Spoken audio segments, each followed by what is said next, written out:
देखो आज के क्वेश्चन में हम क्या करेंगे। आज हम दो क्वेश्चन सॉल्व करेंगे, ठीक है। लीड कोड नंबर 217 एंड 219, ठीक है। दोनों क्वेश्चन इजी लेवल का है, बट अच्छा क्वेश्चन है, ठीक है। उससे आप कुछ ना कुछ जरूर सीखोगे, ठीक है। तो देखो हम इसको दो मेथड से सॉल्व करेंगे, सॉर्टिंग एंड हैशिंग से, ठीक है। तो देखो सॉर्टिंग इसमें हो जाएगा, बट इसमें सॉर्टिंग से काम नहीं चलेगा, ठीक है। मतलब 217 को हम दोनों मेथड से सॉल्व कर सकते हैं, बट 219 को हम हैशिंग से सॉल्व कर सकते हैं, ठीक है। वो देखेंगे क्यों, ऐसा क्यों, ठीक है। तो देखो क्वेश्चन का नाम है कंटेंट्स डुप्लीकेट। तो क्वेश्चन देखते हैं। तो देखो हमको क्या बोला है क्वेश्चन में, देखो हमारा क्वेश्चन में देखो ये अभी क्या है, कौन सा क्वेश्चन है, 217, ठीक है। लीड कोड का 217 है, ठीक है। इसमें क्या दिया हमको, हमको एक एरे दिया है, ठीक है। उसमें हमको फाइंड करना है कि अपना उस एरे में कोई डुप्लीकेट एलिमेंट प्रेजेंट है कि नहीं, ठीक है। जैसे देखो अपना 1 1 अगर एरे में दो बार आ गया, इसका मतलब वो डुप्लीकेट एलिमेंट है। अगर प्रेजेंट है तो उसका मतलब हमको क्या करना है, ट्रू रिटर्न करना है, ठीक है। अगर प्रेजेंट नहीं है तो हमको फॉल्स रिटर्न करना है, ठीक है। तो अभी देखो इसमें देखो क्या प्रेजेंट है, कोई डुप्लीकेट प्रेजेंट है क्या, 8 देखो 8 एक बार आया, 5 देखो 5 दो बार आया, ठीक है। तो यहाँ पे हम ट्रू रिटर्न कर सकते हैं। बट और भी कोई डुप्लीकेट प्रेजेंट है क्या, 4 1 बार है, 9 1 बार है, 6 1 बार है, एंड 1 1 बार है, 2 1 बार है, ठीक है। तो इसका अपना आंसर ट्रू आएगा क्योंकि 5 दो बार है, ठीक है। तो देखो इसको हम सॉल्व कैसे कर सकते हैं।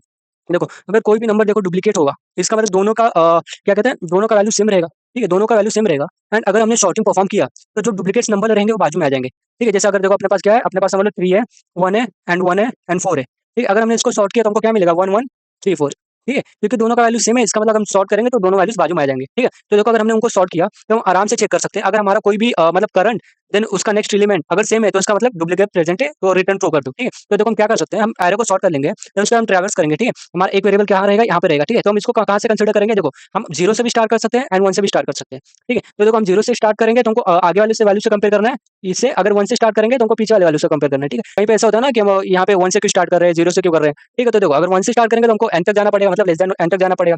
एंड अगर i से स्टार्ट करें, 0 से स्टार्ट करेंगे तो n-1 जाना पड़ेगा। अब ऐसा क्यों, देखो 0 से स्टार्ट कर रहे हैं तो इसका मतलब आगे वैल्यू से कंपेयर कर रहे हैं, ठीक है। बट हम जब n-1 पे आ जाएंगे, ठीक है, n-1 पे आ जाएंगे तो उसके आगे कोई एलिमेंट ही नहीं है, तो हम कंपेयर नहीं कर सकते, ठीक है। इसको जैसे अपना इंडेक्स आउट ऑफ बाउंड दे देगा, इसको जैसे हमको लेस देन n-1 चाहिए, और सेम केस इसका 1 से क्यों कर रहे हैं, ठीक है। मतलब यहाँ पे 1 से कर रहे हैं तो यहाँ पे कोई केस रहेगा ही नहीं, क्योंकि यहाँ पे हम पीछे एलिमेंट को कंसीडर कर रहे हैं, ठीक है। ऐसा पीछे वाले एलिमेंट को कर रहे हैं, ठीक है। तो देखो हम क्या करेंगे, i को उसके आगे वाले एलिमेंट से कंपेयर करेंगे, ठीक है। तो इसका मतलब अपना एरो फाइव अगर इक्वल इक्वल टू है, क्या कहते हैं, एरो 5 + 1। हैंड राइटिंग पे मत जाना, ठीक है। देखो अगर अपना ये केस सेटिस्फाई हो गया, ठीक है, arrow 5 equal to arrow i + 1 है, ठीक है।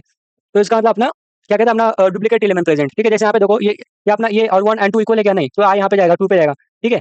तो देन यहाँ ये इससे देखेगा क्या 2 एंड 4 इक्वल है कि नहीं, ठीक है। अगर इक्वल है तो ट्रू रिटर्न कर दो, यहाँ पे नहीं तो यहाँ पे जाएगा। देन इसको आगे से कंपेयर करें, 4 5 इक्वल नहीं है, देन यहाँ पे जाएगा। देखो अभी ये इक्वल हो गए तो इसका मतलब अपना आंसर क्या आएगा, ट्रू आएगा, ठीक है। तो ऐसे हम ट्रू रिटर्न करेंगे। अगर इक्वल नहीं होता तो वापस आगे जाते हैं, ठीक है। अगर इक्वल नहीं होता तो आगे जाते हैं, ठीक है। नहीं तो हम डायरेक्ट अगर इक्वल मिल गया तो हम ट्रू रिटर्न कर देंगे, ठीक है। अगर इक्वल नहीं है तो हम आगे जाएंगे, देखो इक्वल है क्या, नहीं, ठीक है। अगर हमको कुछ मिला नहीं तो हमको क्या रिटर्न करना है, हमको -1 रिटर्न करना, मतलब सॉरी फॉल्स रिटर्न करना है, ठीक है। अगर मिला नहीं, ठीक है। बट अपना आंसर क्या आएगा, अपना ट्रू आएगा, क्योंकि यहाँ पे देखो 2 इक्वल है, ठीक है। तो सॉर्टिंग का है तो अपना इजी कोड है, तो आप इससे खुद कोडिंग करने का ट्राई करो, ठीक है। उतना डिफिकल्ट नहीं है। अगर आपको कुछ डाउट रहा तो आप कमेंट सेक्शन में डाल दो, मैं आपको कोड प्रोवाइड कर दूंगा, ठीक है। तो अभी देखो नेक्स्ट मेथड देखते हैं,